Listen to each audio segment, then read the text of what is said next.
बिस्मिल्लाहिर्रहमानिर्रहीम। Question number 1 है, gecko a small lizard can climb up a smooth glass window. कि एक छोटी सी लिजर्ड, जैसे कि ये छोटी सी लिजर्ड है, इसे गिक्को कहते हैं, ये ग्लास की स्मूथ सरफेस के ऊपर भी चढ़ जाती है। The gecko has millions of microscopic hairs on its toes, यानी इसके जो पंजे होते हैं इनके ऊपर बहुत सारे छोटे छोटे हेयर होते हैं। Each hair has thousands of pads at its tip, इसकी टिप के ऊपर बहुत सारे पैड होते हैं। The result is that the molecules in the pads are extremely close to the glass surface on which the gecko is climb. यानी अब glass के साथ वो जो उसके टो के पैड्स होते हैं वो चिपक जाते हैं। What is the attraction between the gecko's toe pads and the glass surface, तो इनमें कौन सी अट्रैक्शन है? देखें, जो उसके टो पैड्स हैं वो बेसिकली ऑर्गेनिक कंपाउंड्स यानी प्रोटीन के बने होते हैं। अब प्रोटीन और ग्लास की जो सरफेस है उसमें सिर्फ एक ही फोर्सेस हो सकती हैं, और वो कौन सी हैं? Van der Waals forces. तो ये जो इतनी सारी कहानी है ये सिर्फ और सिर्फ कंफ्यूजन क्रिएट करने के लिए। The answer is delta. Question number 2, which one of the following characteristic properties is not shown by ionic compounds? Alpha, they are soluble in polar solvents. अगर हमारे पास कोई आयनिक कंपाउंड हो जैसा कि सोडियम क्लोराइड, अगर हम इसे ऐड कर दें वाटर में तो क्या हो जाएगा? Na+ बन जाएगा एक्वस, और Cl नेगेटिव बन जाएगा वो भी एक्वस। इस तरह सोडियम क्लोराइड वाटर में डिसॉल्व हो जाएगा। तो ये तो ठीक हो गया। Beta, they conduct electricity in molten state. अगर हमारे पास सोडियम क्लोराइड हो सॉलिड और हम इसे हीट कर दें एट हाई टेम्परेचर, तो सोडियम आयन बनेगा लिक्विड स्टेट में और क्लोराइड आयन बनेगा लिक्विड स्टेट में। अब चूंकि ये आयन्स क्या होंगे? फ्री होंगे, लिहाजा ये इलेक्ट्रिसिटी के कंडक्टर बन जाएंगे। तो ये बात भी ठीक हो गई। They are in the solid state, चूंकि आयनिक कंपाउंड्स के अंदर बेसिकली आयनिक बॉन्ड होता है। आयनिक बॉन्ड बनता है कैटाइंस और एनाइंस के दरमियान, जो कि एक बड़ी स्ट्रॉन्ग किस्म की फोर्स है। तो इन स्ट्रॉन्ग फोर्सेस की वजह से बेसिकली ये सिर्फ और सिर्फ किस स्टेट में एग्जिस्ट करते हैं? सॉलिड स्टेट में। ये रूम टेम्परेचर प्रेशर पे गैस या लिक्विड हो ही नहीं सकते।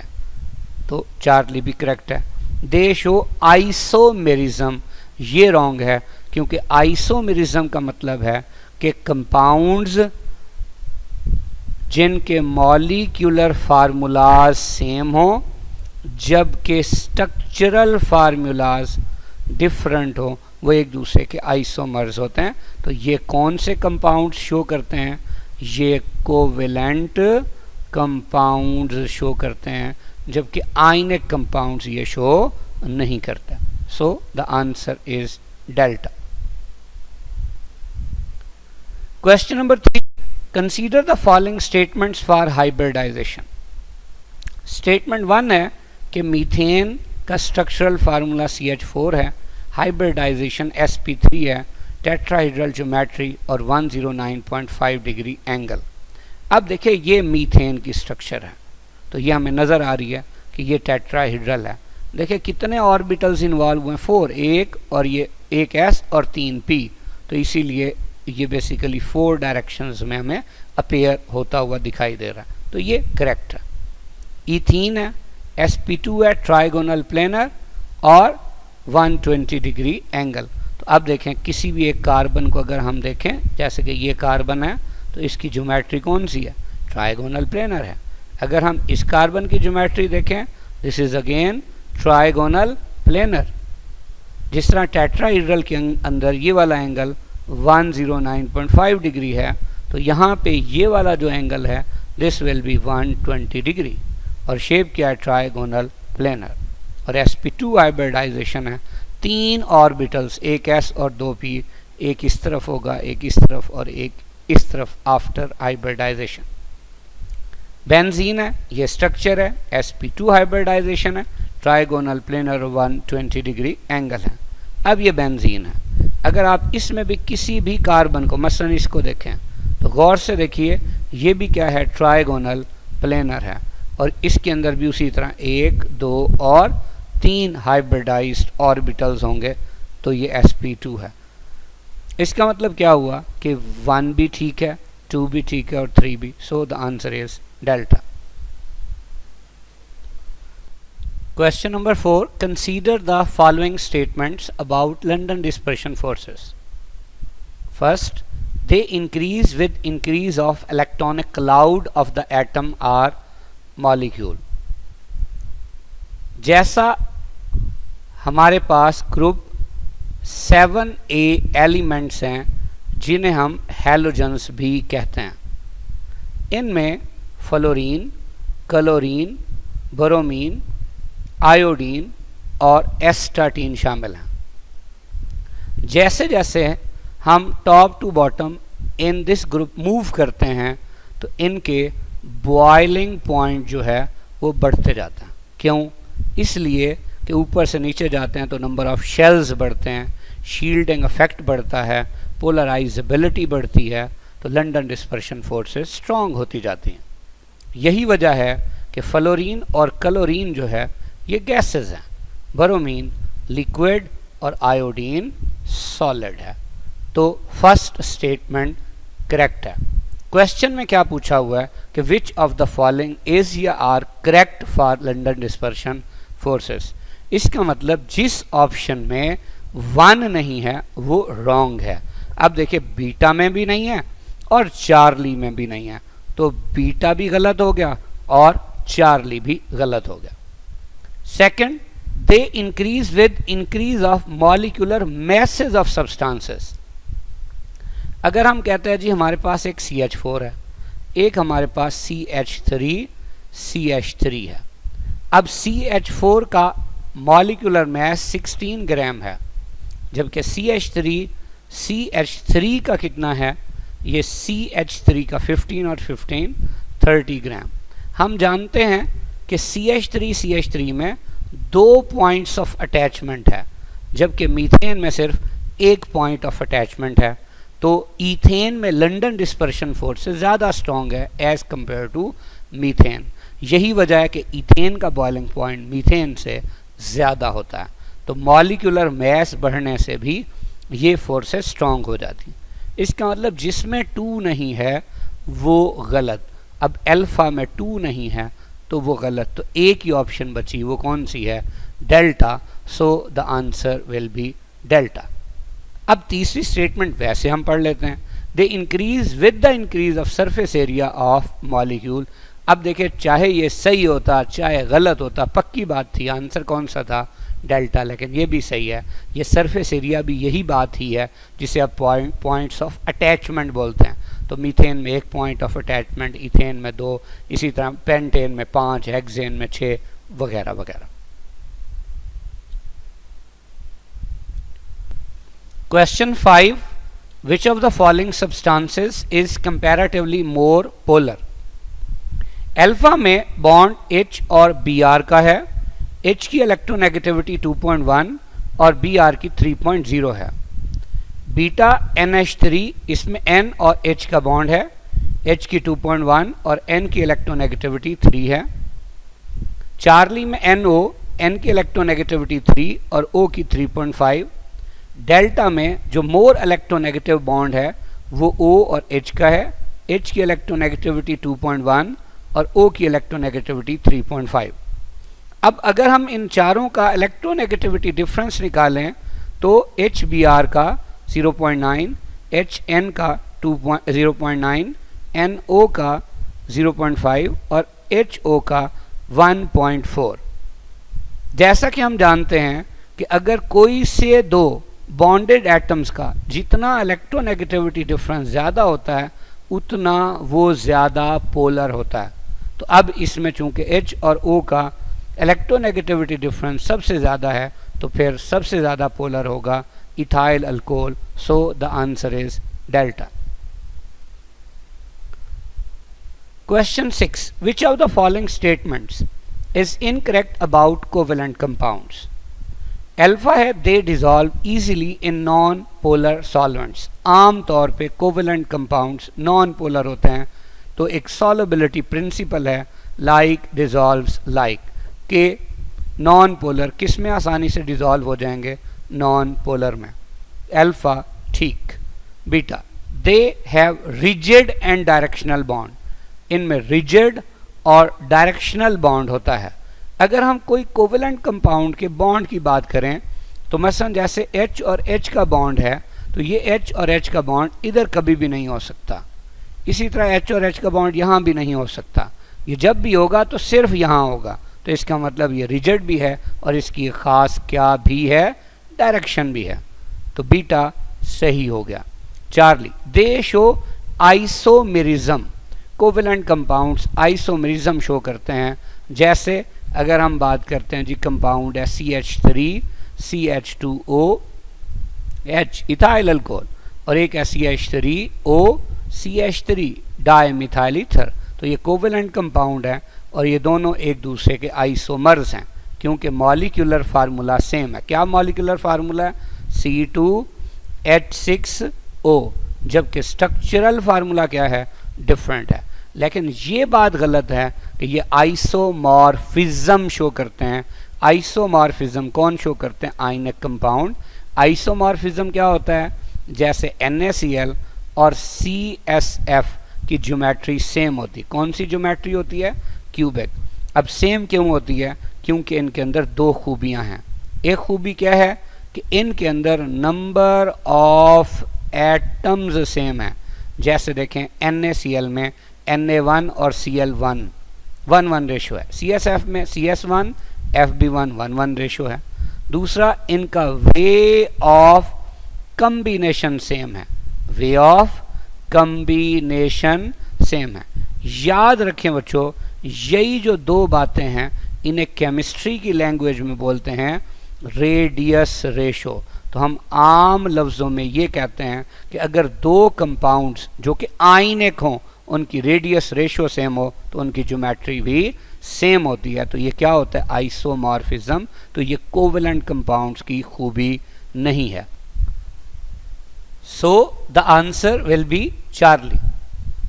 अगर हम डेल्टा को डिस्कस करें तो इसमें क्या है कि ऑर्गेनिक या कोवेलेंट कंपाउंड्स के रिएक्शन स्लो होते हैं. अब स्लो कैसे होते हैं?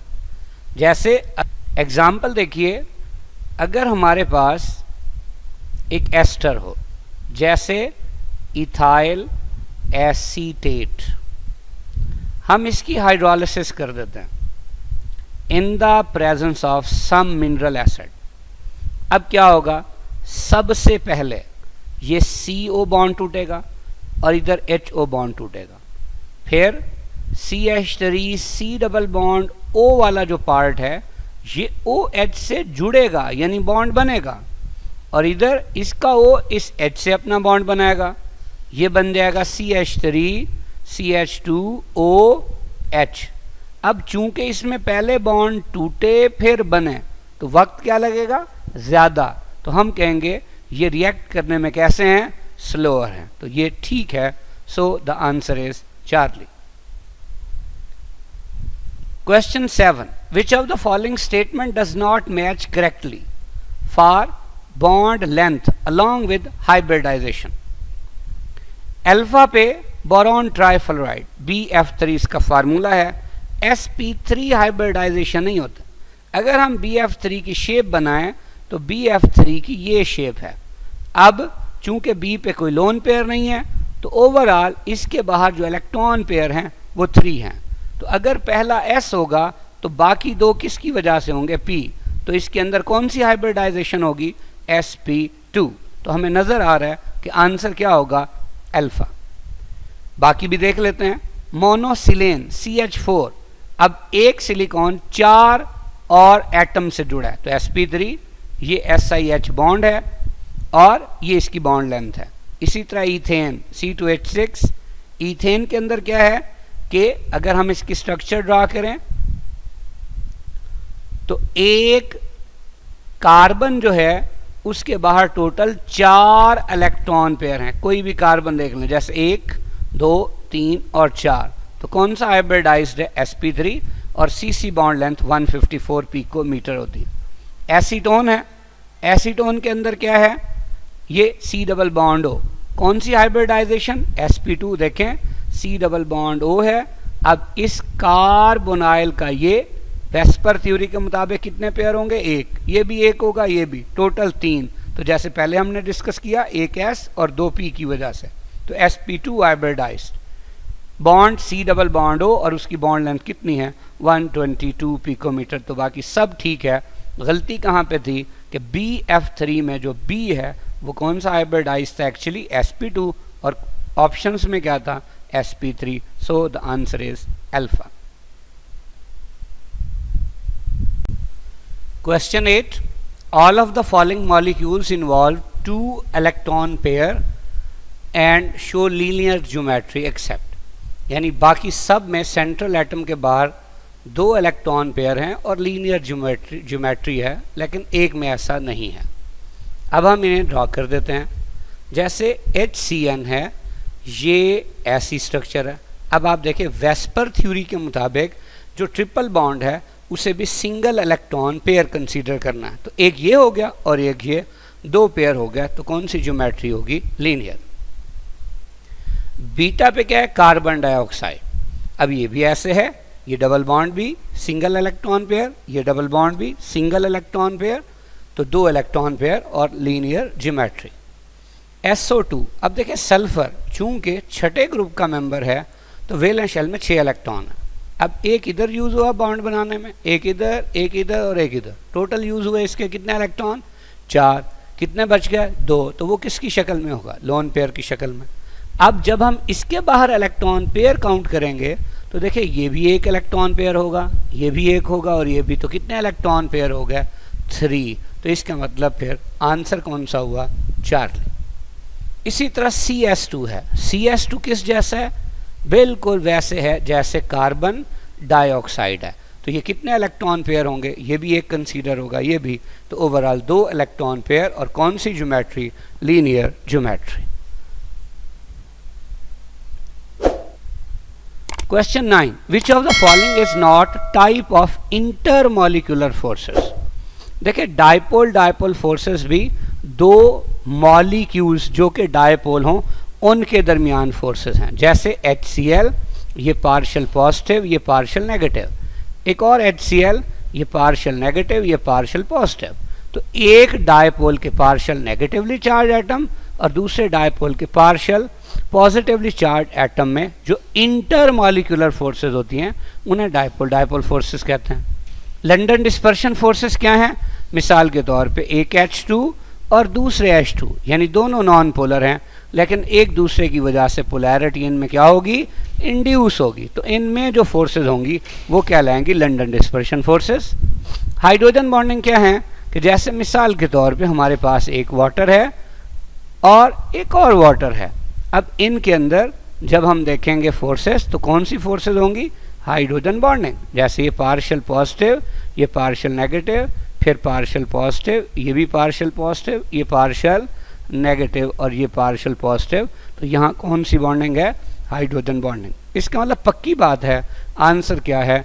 डेल्टा, क्योंकि ये कैसा बॉन्ड है? आयनिक बॉन्ड को इलेक्ट्रोवेलेंट बॉन्ड कहते हैं।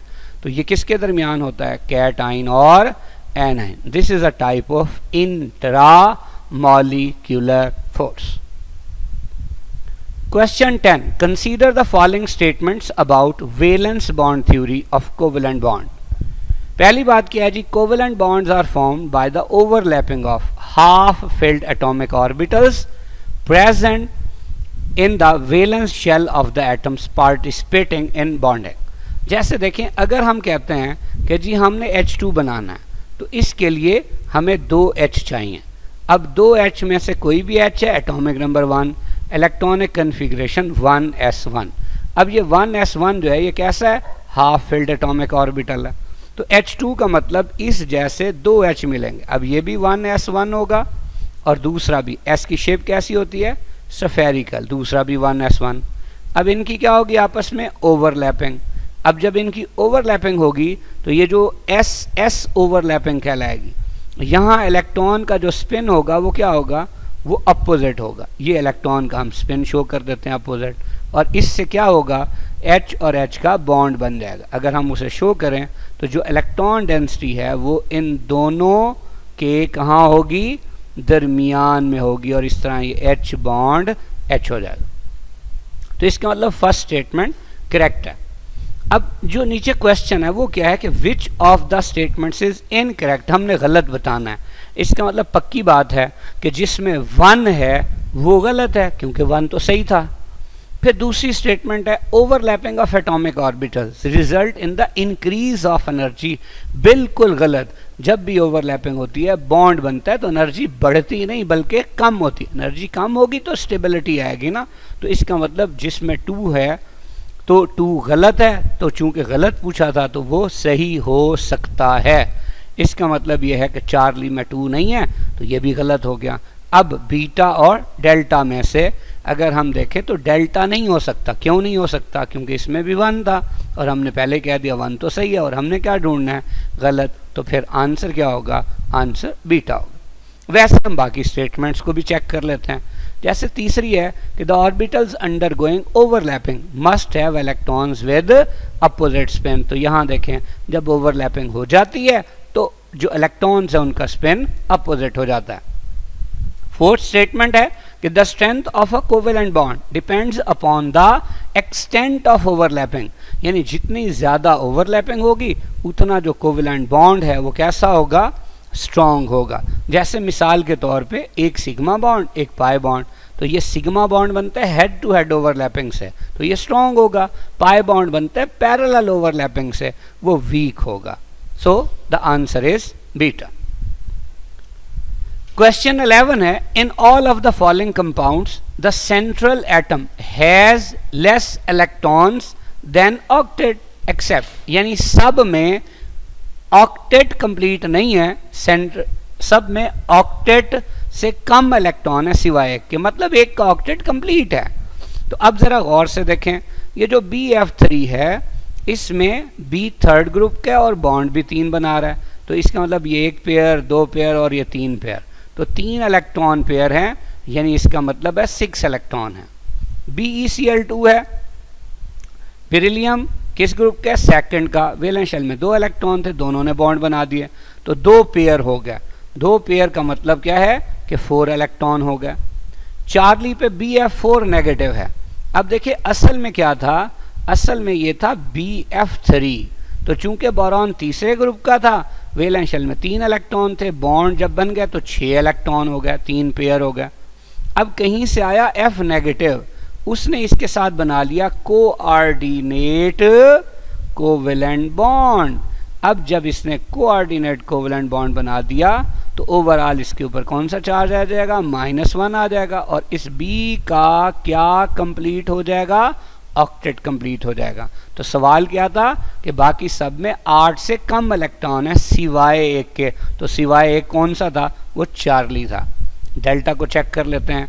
देखिए AlCl3, एल्यूमिनियम भी बोरॉन की तरह तीसरे ग्रुप का है, वैलेंस शेल में 3 इलेक्ट्रॉन थे, तीनों ने बॉन्ड बना लिए, तीनों बॉन्ड बना रहे हैं, तो इसका मतलब 3 इलेक्ट्रॉन पेयर हैं या 6 इलेक्ट्रॉन है, तो confirm answer Charlie. Question 12, which of the following compounds is non polar, कौन सा नॉन पोलर है।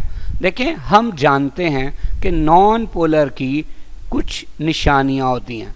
नॉन पोलर कंपाउंड, याद रखें बच्चों, नॉन पोलर कंपाउंड कौन सा होता है, वो होता है जिसमें सेंट्रल एटम जो है उसके ऊपर नो लोन पेयर, उसके ऊपर कोई लोन पेयर नहीं होना चाहिए।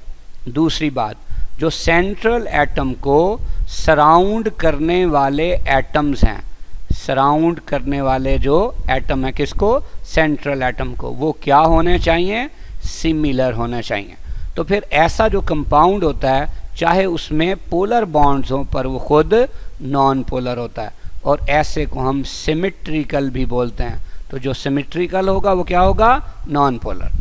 अब देखिए जैसे अल्फा ऑप्शन है, अल्फा ऑप्शन में क्या है जी, कार्बन डाइऑक्साइड। अब आपको नज़र आ गया होगा ये सिमेट्रिकल है, जितना डायपोल मूवमेंट इधर उतना इधर एक दूसरे के इफेक्ट को कैंसिल कर देगा, तो ये नॉन पोलर।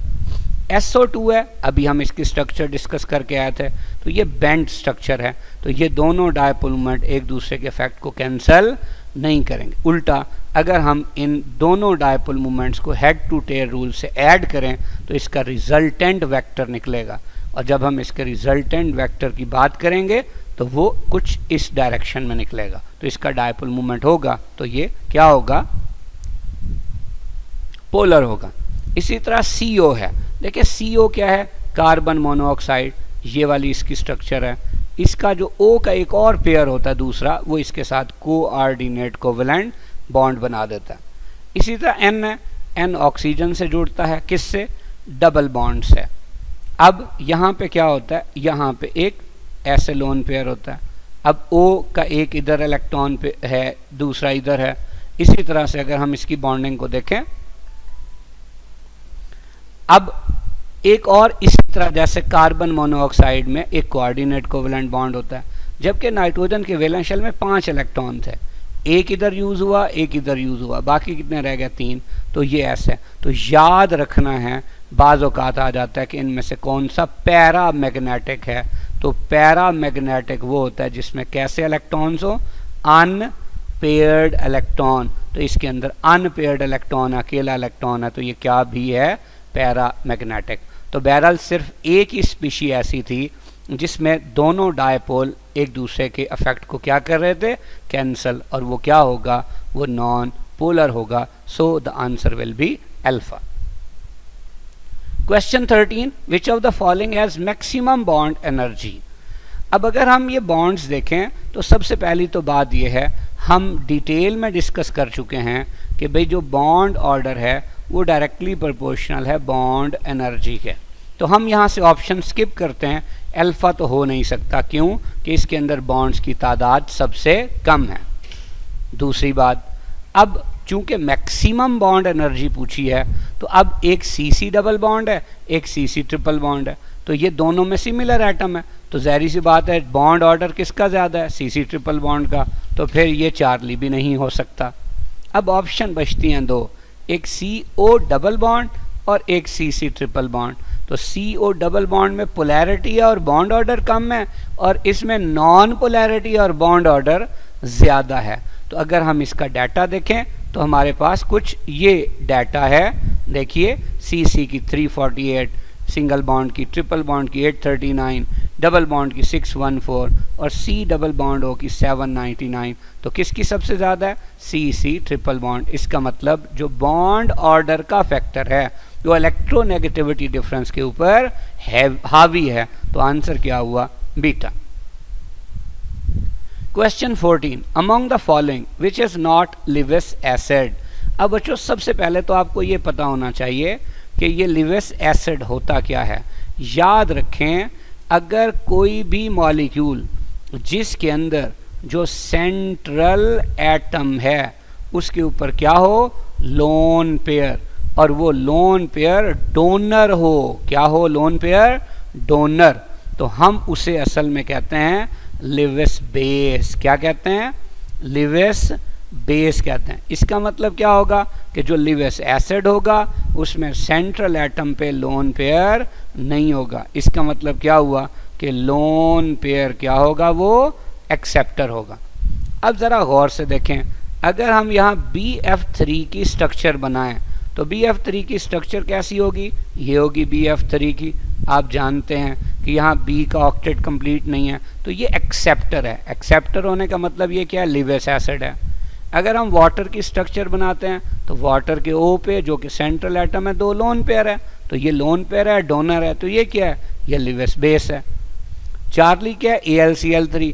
अगर हम AlCl3 की स्ट्रक्चर बनाएं तो यहाँ एल्यूमिनियम के बाहर कितने इलेक्ट्रॉन पेयर हैं, 3, यानी 6 इलेक्ट्रॉन है, ऑक्टेट कंप्लीट नहीं है, तो ये इलेक्ट्रॉन पेयर एक्सेप्टर है। और जो एक्सेप्टर है हमने कहा वो क्या है, वो लिविस बेस है बेसिकली। इसी तरह फिर हमारे पास है BeCl2। अभी हमने इसकी भी स्ट्रक्चर डिस्कस की थी। BeCl2 में बेरिलियम सेकंड ग्रुप का है, तो वैलेंस शेल में 2 इलेक्ट्रॉन है, 2 बॉन्ड बनाता है, तो 4 इलेक्ट्रॉन हुए, तो ऑक्टेट कंप्लीट नहीं है, तो ये भी एक्सेप्टर है। तो हमने डिस्कस किया कि जो एक्सेप्टर है वो बेसिकली लिवेस एसिड है। अब देखिए ये भी एक्सेप्टर था, ये भी एक्सेप्टर था, ये भी, तो डोनर कौन है? H2O। इसका मतलब ये लिवेस एसिड नहीं है बल्कि लिवेस बेस है। सो the answer is beta. Question 15. Vesper theory is not based on which of the following postulates? Vesper theory इनमें से किस postulate पे बेस नहीं करती? अगर हम Vesper theory देखें तो Vesper theory के postulates में से एक ये postulate भी होता है। अब सबसे पहले अल्फा ऑप्शन क्या है? Both the lone pairs and bond pairs determine geometry of molecule। बिल्कुल ठीक। Lone pair occupy more space than bond pair। अब ऐसा क्यों होता है? क्योंकि अगर हम यहाँ पे एग्जांपल है अमोनिया की, तो अमोनिया में N के ऊपर एक लोन पेयर होता है, जबकि 3 बॉन्ड पेयर भी होते हैं। अब लोन पेयर सिर्फ एक न्यूक्लियस के अंडर होता है, जबकि बॉन्ड पेयर 2 न्यूक्लियाई के अंडर होता है। इसीलिए लोन पेयर जो है, अगर हम उसकी स्पेस की बात करें तो वो ज़्यादा है किसकी स्पेस की निस्बत? बॉन्ड पेयर की स्पेस की निस्बत। तो ये भी ठीक है। चार्ली है 3 electron pairs of a triple bond contain a higher charge density। भाई जाहिर सी बात है, अगर 2 एटमों के दरमियान 3 बॉन्ड हो तो चार्ज डेंसिटी ज़्यादा है, 2 होंगे तो उससे ज़रा कम होगी, 1 होगा तो और कम होगी, तो ये चार्ज डेंसिटी का ऑर्डर होगा। जबकि डेल्टा क्या है कि double and triple bond are not treated as single bond. तो ये नॉट ट्रीटेड की बात गलत है। ये आपको एक पास्टुलेट नज़र आ रहा है कि देखिए, अगर फ़र्ज़ किया हमारे पास BF3 है और एक हमारे पास है SO3, तो अब आप देखें दोनों में चाहे बॉन्ड्स की तादाद एक्चुअली डिफरेंट है, लेकिन उनका जो अरेंजमेंट का स्टाइल है उसके ऊपर तो कोई फ़र्क नहीं पड़ा। लिहाजा हम क्या करते हैं कि डबल बॉन्ड को भी क्या कंसीडर करते हैं? सिंगल बॉन्ड ही कंसीडर करते हैं। तो फिर डेल्टा गलत था और गलत ही पूछा था। सो the answer is delta. Question 16. Which of the following is not basic condition for the formation of ionic bond? देखिए अल्फा है, 1 element must have low ionization energy. मिसाल के तौर पे हम जानते हैं फर्स्ट ए के जो एलिमेंट्स होते हैं इनकी लो होती है क्या? Ionization energy. इसी तरह बीटा है, other element must have high electron affinity. भाई जो पीरियोडिक टेबल का 7A के एलिमेंट्स होते हैं उनकी होती है हाई इलेक्ट्रॉन अफिनिटी। अब यही वजह है कि फर्स्ट ए में से सीजियम जिसकी आयोनाइजेशन एनर्जी सबसे कम है और सेकंड ए में से अनएक्सपेक्टेडली थोड़ी सी वेरिएशन के साथ हाई इलेक्ट्रॉन अफिनिटी है किसकी? सीजियम की। तो सीजियम फ्लोराइड में सबसे ज़्यादा कौन सा करैक्टर है? आयनिक करैक्टर है।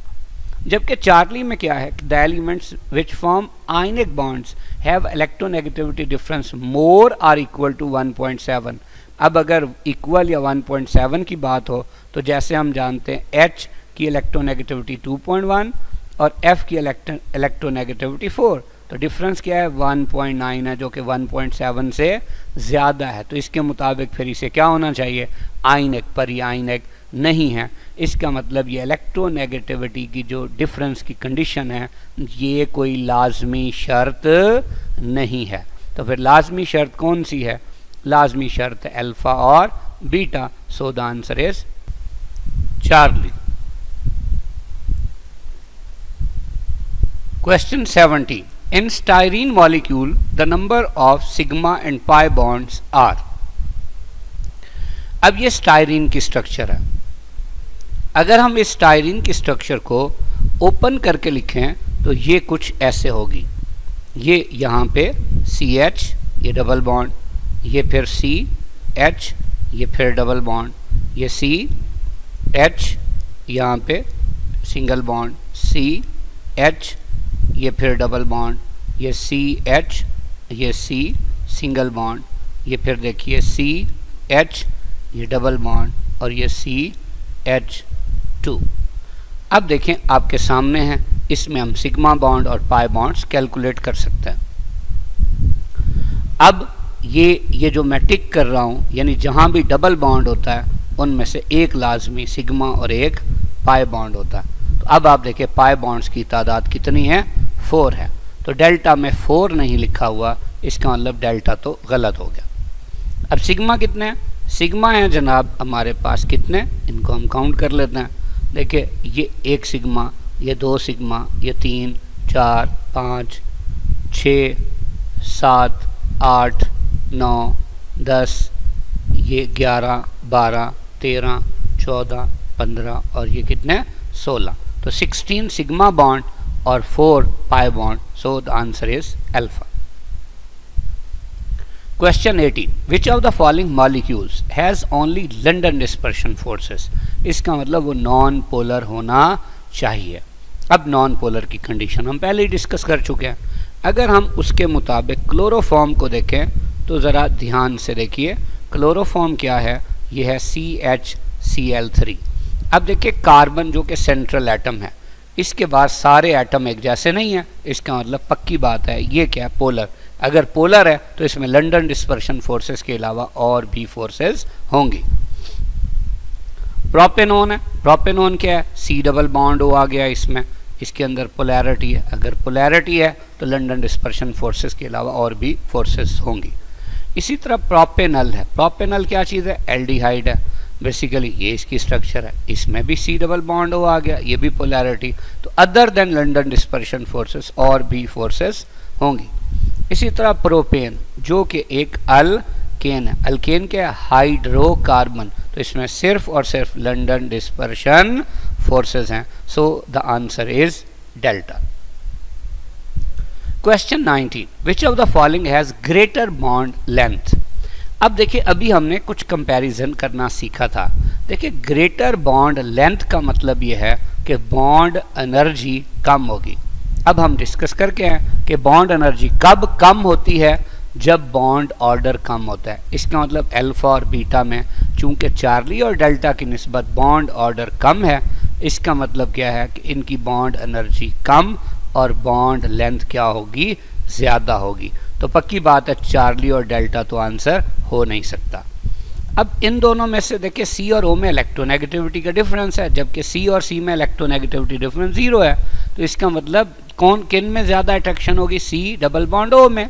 तो जब अट्रैक्शन ज़्यादा होगी तो बॉन्ड लेंथ कम हो जाएगी। तो फिर पक्की बात है आंसर बीटा। अब ये डाटा भी दिया हुआ है इनकी वैल्यूज़ का, इसको देख के भी थोड़ा सा अंदाज़ा लगाया जा सकता है। ये वैल्यूज़ याद भी कुछ हो जाए तो अच्छी बात है। तो आंसर देखिए बीटा हो गया।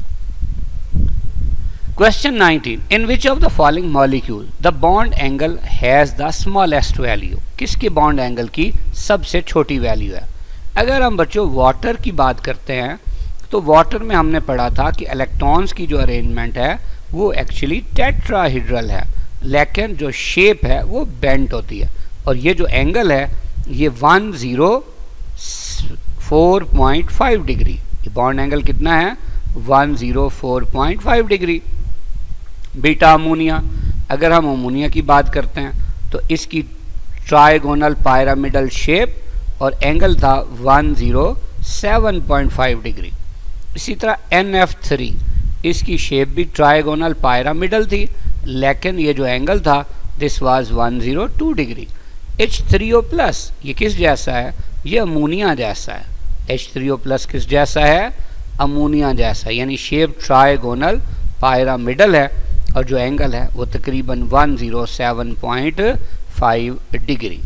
अब देखें सबसे कम हमसे पूछा था बॉन्ड एंगल, तो देखिए इनमें सबसे कम कौन सा है, सबसे कम है 102 degree. So the answer is NF3 यानी चार्ली।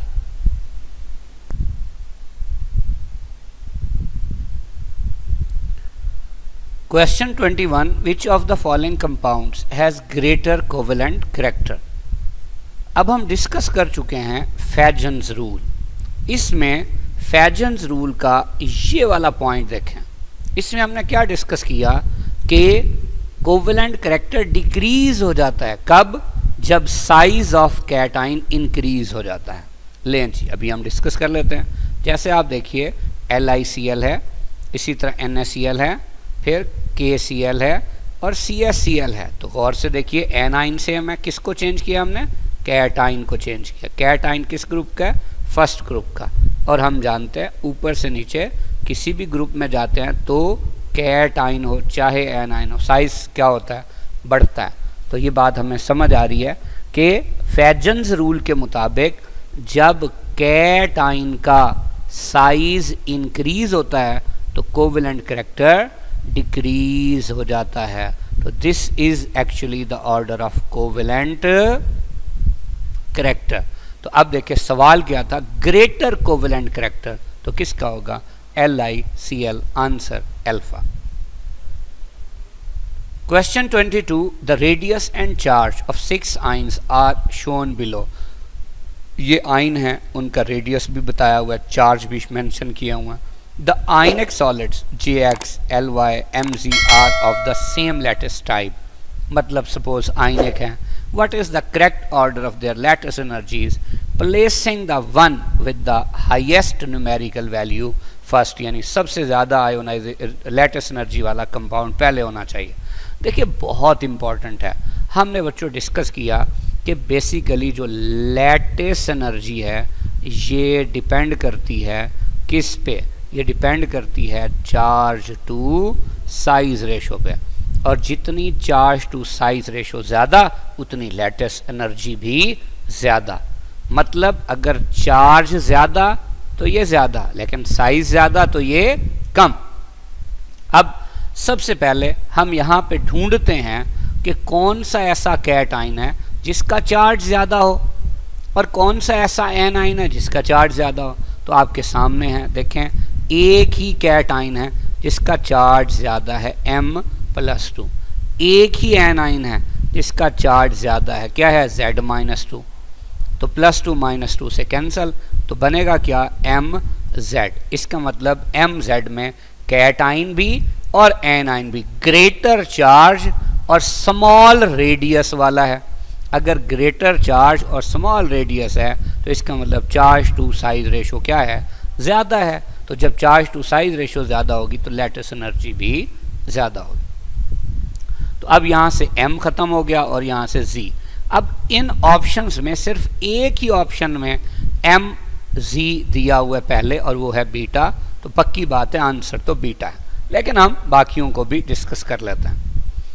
अब इसके बाद देखिए JX क्यों है ये हम समझ लेते हैं। देखिए ये बाकी दो कैटाइन है, दोनों पे +1 है।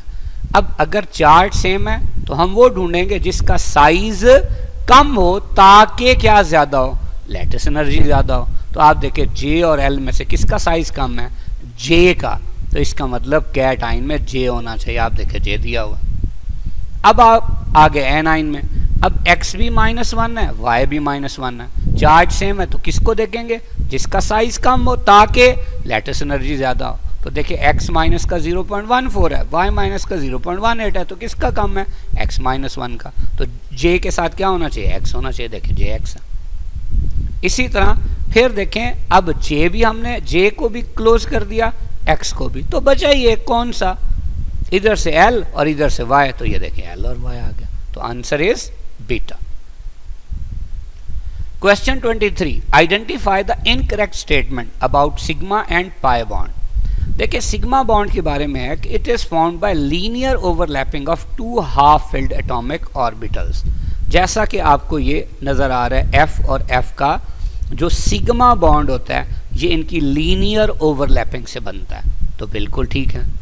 इसी तरह पाई बॉन्ड किससे बनता है, वो जी 2 हाफ फिल्ड ऑर्बिटल्स की पैरेलल ओवरलैपिंग से बनता है, जैसे आपको ये नजर आ रहा है। Beta, it has symmetrical charge density. Symmetrical charge density का क्या मतलब है कि चार्ज डेंसिटी दोनों न्यूक्लियाई के दरमियान होती है, ठीक है। It has no symmetrical charge density, इसलिए कि वो charge density above the plane भी हो सकती है और बिलो द प्लेन भी हो सकती है। Charlie, it has 1 lobe of electron density between the nuclei. अब देखिए ये न्यूक्लियाई के दरमियान एक लोब है इसका।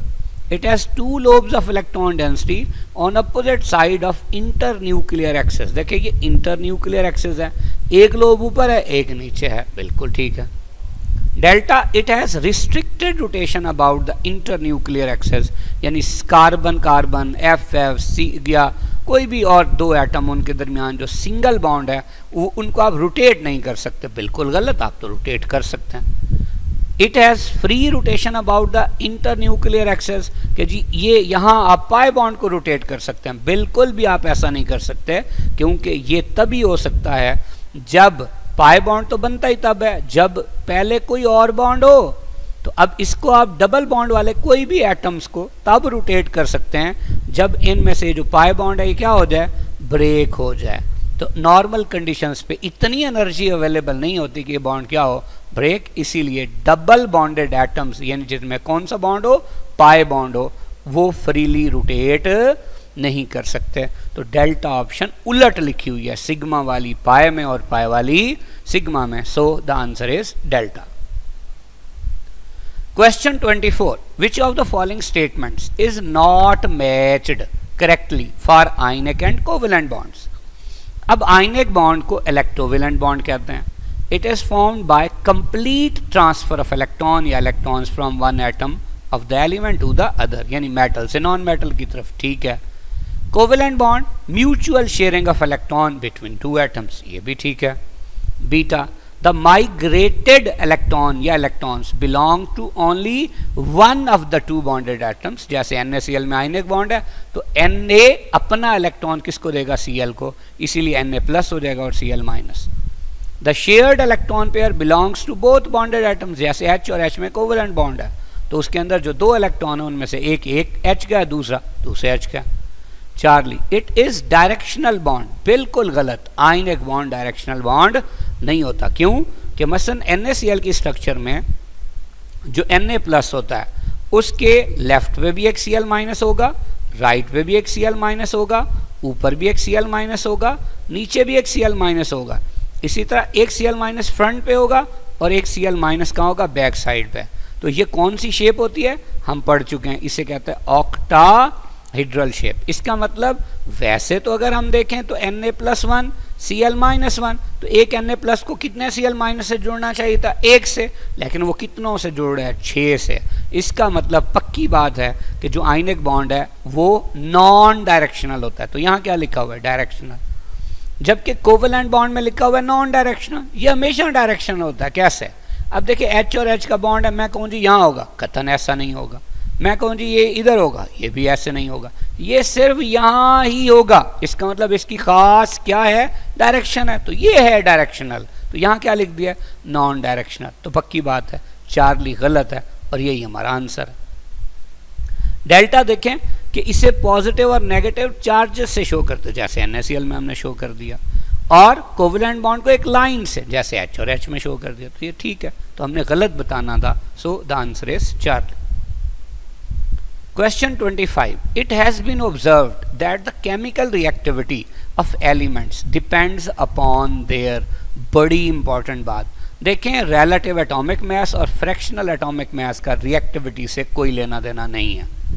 अब बची दो ऑप्शन, एक एटॉमिक नंबर, एक इलेक्ट्रॉनिक कन्फिग्रेशन. अगर इलेक्ट्रॉनिक कन्फिग्रेशन ना होता तो फिर आंसर एटॉमिक नंबर होता, लेकिन अगर इलेक्ट्रॉनिक कन्फिग्रेशन है तो फिर आंसर इलेक्ट्रॉनिक कन्फिग्रेशन ही होगा. मैं आसान सी एक एग्जांपल दे देता हूँ. देखिए बच्चों, सपोज हमारे पास है लिथियम जिसका एटॉमिक नंबर 3 है, तो ये क्या होगा, ये होगा 1s2 और 2s1. इसी तरह अगर मैं यहाँ पे ये कह दूँ कि सपोज हमारे पास है बेरिलियम. अब बेरिलियम का एटॉमिक नंबर 4 है, इसकी इलेक्ट्रॉनिक कन्फिग्रेशन क्या होगी, 1s2 और फिर 2s2.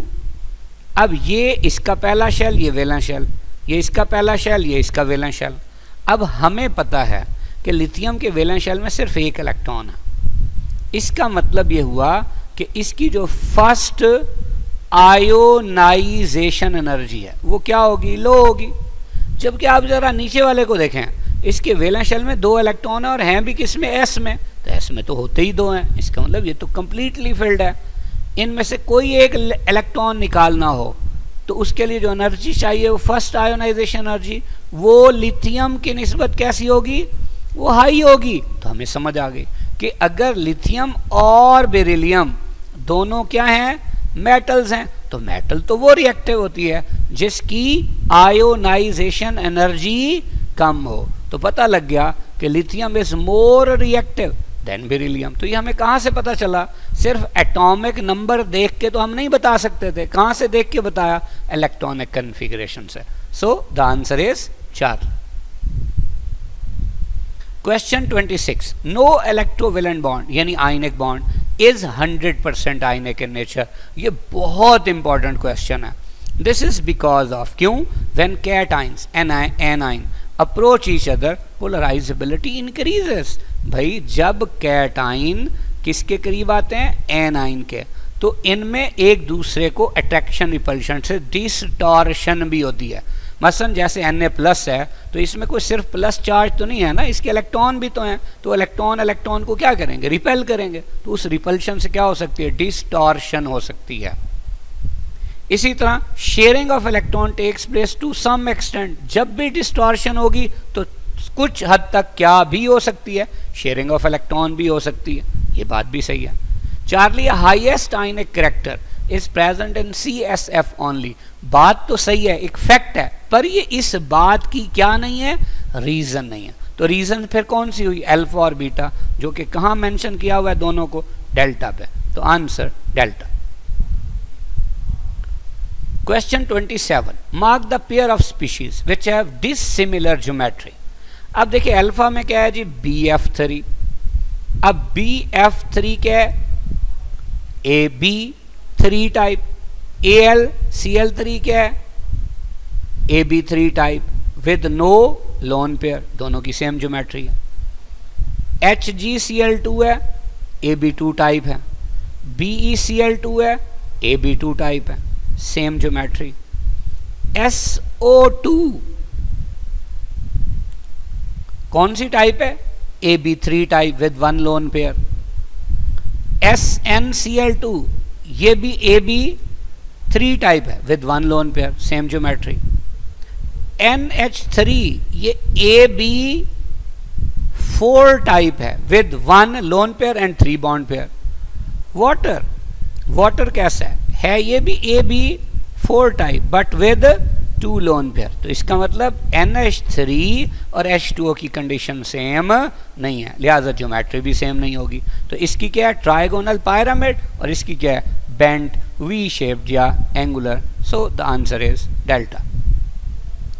28, the bond energy is the average energy which is required to break all the bonds of particular type in 1 mole of the substance. There are 4 applications of bond energy.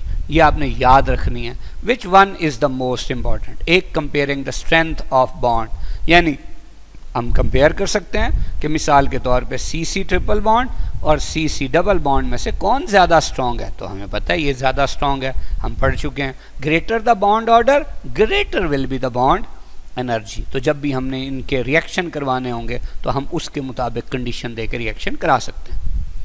Understanding structure and bonding. तो ये क्या है? ये bonding ही है ना. ये bonding का ताल्लुक किससे है? स्ट्रक्चर से है. जैसे स्ट्रक्चर डिस्कस करते हैं sp2 हाइब्रिडाइजेशन से, sp3 हाइब्रिडाइजेशन से, sp हाइब्रिडाइजेशन से, उसी में हम ट्रिपल डबल या सिंगल बॉन्ड फॉर्मेशन की बात कर रहे होते हैं. Charlie, estimating the enthalpy changes in a reaction. अब किसी भी केमिकल रिएक्शन में इंथाल्पी चेंजेस को भी हम इससे मालूम करते हैं. कैसे? मसलन ये एक रिएक्शन है कि जी डाई मिथाइल ईथर है, ऑक्सीजन से रिएक्शन करवा के ये कार्बन डाइऑक्साइड और वाटर बनता है. अगर हमें कोई ये कहे कि बॉन्ड एनर्जी से हम इसकी इंथाल्पी ऑफ कंबस्शन कैसे कैलकुलेट कर सकते हैं, तो ज़रा गौर से देखिए. डाई मिथाइल ईथर में या तो CH बॉन्ड है या फिर CO बॉन्ड है. अब जितने CO बॉन्ड होंगे तो ये जो CO बॉन्ड की एनर्जी है उसको उससे मल्टीप्लाई कर देंगे. CH बॉन्ड जितने कितने, मसलन 6 बॉन्ड है तो इसको उससे मल्टीप्लाई कर देंगे. इसी तरह O डबल बॉन्ड O की एनर्जी इतनी है, चूंकि O डबल बॉन्ड O कितने हैं 3, तो इसको 3 से मल्टीप्लाई कर देंगे. अब रिएक्टेंट्स में हम पढ़ के हैं चूंकि बॉन्ड टूटते हैं तो ये एनर्जी एब्जॉर्ब होगी. जबकि प्रोडक्ट्स में अब C डबल बॉन्ड O कितने हैं जी, ये 4 दफ़े हैं तो 4 से मल्टीप्लाई कर देंगे. वाटर कितने बने थे? वाटर बने 3, और एक वाटर में 2 OH बॉन्ड है तो टोटल 6 OH बॉन्ड हो गए तो 6 से मल्टीप्लाई कर देंगे. लेकिन बड़ी इंपॉर्टेंट बात, जो प्रोडक्ट्स के अंदर ये इंथाल्पी या बॉन्ड एनर्जी होगी उसका साइन माइनस होगा, क्योंकि बॉन्ड बनते एनर्जी रिलीज होती है, और रिएक्टेंट्स में क्या होगा, प्लस होगा, क्योंकि बॉन्ड टूटते एनर्जी एब्जॉर्ब होती है। अब दोनों का जो डिफरेंस निकालेंगे वो क्या होगा, वो होगा enthalpy change in the reaction. तो ये सबसे इंपॉर्टेंट एप्लीकेशन है। तो आंसर इज चार्ली। डेल्टा क्या है, अंडरस्टैंडिंग मैकेनिज्म ऑफ रिएक्शन। तो ये मैकेनिज्म हम कुछ हद तक डिस्कस कर रहे हैं कि ऐसे बॉन्ड टूटता है, ऐसे बनता है, वगैरह वगैरह। तो बहरहाल बेस्ट आंसर इज चार्ली। असल मकसद भी बॉन्ड एनर्जी का ये होता। Question 29, which of the following is incorrect statement about orbital hybridization. Orbital जो होते हैं atomic, taking part in orbital hybridization have smaller energy difference. यानी आप ये नहीं कह सकते कि मिसाल के तौर पे 7s है तो ये जनाब, या बल्कि आसान सा हम कर लेते हैं कि मिसाल के तौर पे 1s जो है ये जनाब 3p के साथ हाइब्रिडाइज हो रहा है। कभी भी ऐसा नहीं होगा। क्यों? कि इनका एनर्जी का डिफरेंस बहुत ज़्यादा है। ये हो सकता है कि 2s किससे ही हाइब्रिडाइज हो, 2p के साथ, क्योंकि एनर्जी का गैप कम है। Beta, it is carried out to satisfy oxidation state of the element. भाई हाइब्रिडाइजेशन का ऑक्सीडेशन स्टेट से कोई लेना देना नहीं है। Number of atomic orbitals mixed is equal to number of hybrid orbitals. भाई अगर 3 ऑर्बिटल मिलेंगे मिसाल के तौर पे, एक s और 2p, तो टोटल कितने बनेंगे, 3। तीनों का नाम क्या होगा, sp2। तो ठीक है। Hybrid orbitals have electron density concentrated on one side of the nucleus. It has one lobe larger in size than the other. अब जब हम हाइब्रिडाइज्ड ऑर्बिटल बनाते हैं तो उनकी कुछ इस तरह की शेप होती है, इलेक्ट्रॉन डेंसिटी एक ही साइड पे होती है। तो ये बात सही या गलत? सही। तो answer is beta. Question 30, in HF bond electronegativity difference is 1.9। अब चक्करबाजी है। What is the type of this bond? तो अब दिमाग में आता है आयनिक बॉन्ड, लेकिन ध्यान से देखें आयनिक बॉन्ड की ऑप्शन ही नहीं है। तो फिर क्या होगा, कोवेलेंट। कोवेलेंट होगा तो डिफरेंस जब ज़्यादा होता है तो पोलर या नॉन पोलर, पोलर होता है। तो पक्की बात है answer alpha. Question 31, which of the following contains sp2 hybridised carbon atoms only. किस में सिर्फ sp2 हाइब्रिडाइज्ड कार्बन एटम है? अभी हम चेक कर लेते हैं। अब देखें इसकी अगर हम स्ट्रक्चर देखें तो ये हमारे पास है CH2, फिर डबल बॉन्ड C, इधर H, और ये क्या होगा, ये होगा CH3। इसी तरह दूसरे की स्ट्रक्चर देख लेते हैं। क्या है जी, CH2 है, फिर डबल बॉन्ड CH, इसी तरह फिर CH2, फिर CH डबल बॉन्ड CH2। इसकी स्ट्रक्चर क्या होगी, CH2 डबल बॉन्ड C, इधर H, फिर C ट्रिपल बॉन्ड C और ये H। इसकी structure C double bond C, इधर ये दोनों H और फिर ये H। बड़ी इंपॉर्टेंट बात हम डिस्कस करने जा रहे हैं, गौर से देखनी है। ये C डबल बॉन्ड और ये आपके पास आ गई चारों की स्ट्रक्चर। अब ध्यान से देखना है, बहुत इंपॉर्टेंट बात। देखिए इस C के बाहर कितने पेयर हैं, 3। तो हम कहते थे पहला पेयर S की वजह से, दूसरा P, फिर भी P। तो कौन सी हाइब्रिडाइजेशन हुई, sp2। इसके बाहर देखिए 1 2 3 sp2। लेकिन जब आप इस C की तरफ आएंगे तो ध्यान से देखिए, इसके बाहर 1 2 3 और 4। जैसे ही 4 हुए तो एक S और 3 P। तो ये कौन सा है, sp3। इसका मतलब अल्फा नहीं हो सकता। सेम इसी तरह जब हम बीटा की बात करते हैं तो बीटा में क्या है, बीटा में आप देखें इसके बाहर भी कितने पेयर हैं, 3। इसके बाहर भी कितने पेयर हैं, 1 2 और ये 3। लेकिन इस C को देखें ज़रा ध्यान से, इसके बाहर 1 2 3 और कितने पेयर हैं, 4। तो ये कौन सा है, ये sp3 है। इसका मतलब ये भी नहीं हो सकता। चार्ली क्या है, चार्ली में देखें इसके बाहर कितने पेयर है, 1 2 और ये 3। तो sp2 है। इस C के बाहर देखें 1 2 और ये 3। इस C के बाहर देखें 1 और ये 2। क्वेश्चन क्या था कि सिर्फ sp2 है। चूंकि अब इसके अंदर इस C के बाहर कितने आ गए, 2, तो ये कौन सा हाइब्रिडाइज्ड sp, इसका मतलब ये भी नहीं हो सकता, तो फिर पक्की बात है आंसर क्या होगा डेल्टा, जो कि हमें इस स्ट्रक्चर से वाजे नजर आ रहा है कि इसके बाद देखिए 1 2 और ये 3 है, इसके बाद देखिए 1 2 और ये 3 है, इसके बाद पेयर देखिए 1 ये 2 और फिर 3, इसके बाद 1 2 और ये 3, सब के बाहर 3 है, इसका मतलब सब के सब कौन से हाइब्रिडाइज्ड हैं sp2।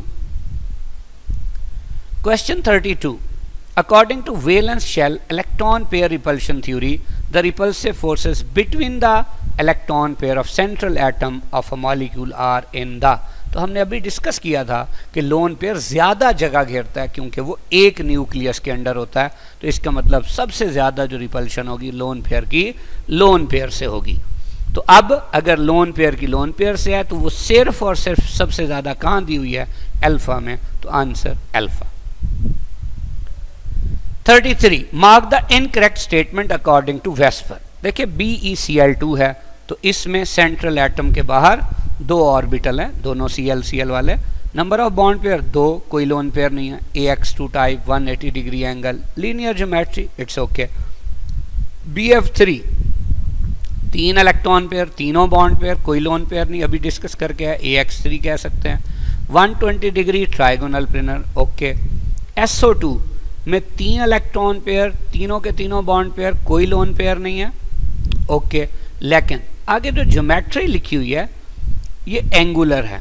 एंगुलर क्यों है कि देखें असल में यहाँ नंबर ऑफ बॉन्ड पेयर 3 नहीं थे, कितने थे 2 थे। कैसे, गौर से देखें, अभी हम बार बार इसकी स्ट्रक्चर डिस्कस करके है, ये SO2 था तो यहाँ लोन पेयर होता है ना, अब ये 1 पेयर, ये 2 पेयर और ये 3, ये वाली बात तो ठीक हो गई, लेकिन ये 1 और 1, ये 2 क्या हैं, ये बॉन्ड पेयर 2 हैं, जबकि 1 क्या है लोन पेयर है, तो ऐसे होना चाहिए था ना, फिर ये सही था। अब क्या है, अब गलत है, तो पक्की बात है आंसर चार्ली। डेल्टा क्या है, अमोनिया, 4 इलेक्ट्रॉन पेयर हैं, 3 बॉन्ड पेयर हैं, 1 लोन पेयर होता है। अब लोन पेयर को हमने ए से जाहिर कर दिया, एंगल पड़ा 107.5 डिग्री और ज्योमेट्री पायरामिडल या ट्राइगोनल पायरामिड, आंसर 4।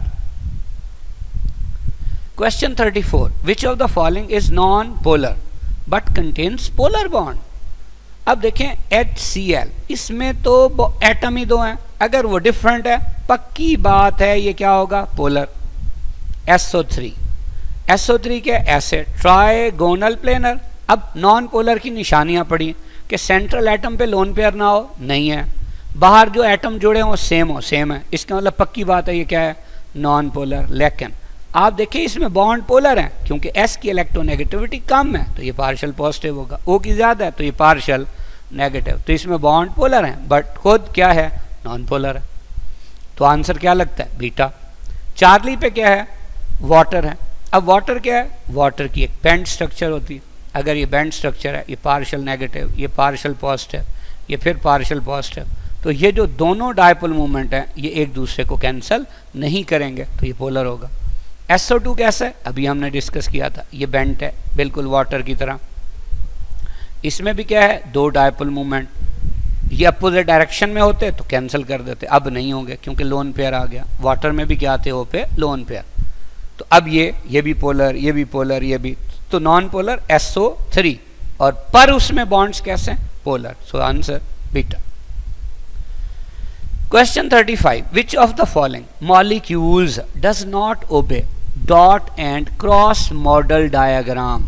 अब देखें 2 H हैं, एक का इलेक्ट्रॉन डॉट से, एक का क्रॉस से, और आगे पेयरिंग में भी एक डॉट और एक क्रॉस, ठीक है बीटा। ये H के इलेक्ट्रॉन क्रॉस से, कार्बन के 4 होते हैं डॉट से, अब कार्बन के चारों डॉट हो गया और H के हर एक में एक एक क्रॉस हो गया, ठीक है। चार्ली H और O के वैलेंस शेल में कितने इलेक्ट्रॉन होते हैं 6, तो 2 पेयर्स की शक्ल में होते हैं 2-2 और एक एक अलग अलग होता है, बिल्कुल ठीक है। 2px में एक होगा, 2px में 2, 2py में एक, 2pz में एक, जब इसकी इलेक्ट्रॉनिक कन्फिग्रेशन लिखेंगे।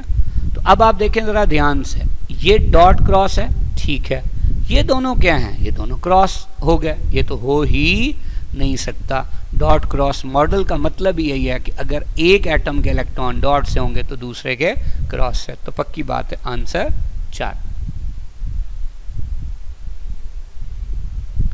बेस्ट ऑफ लक, अल्लाह हाफिज़।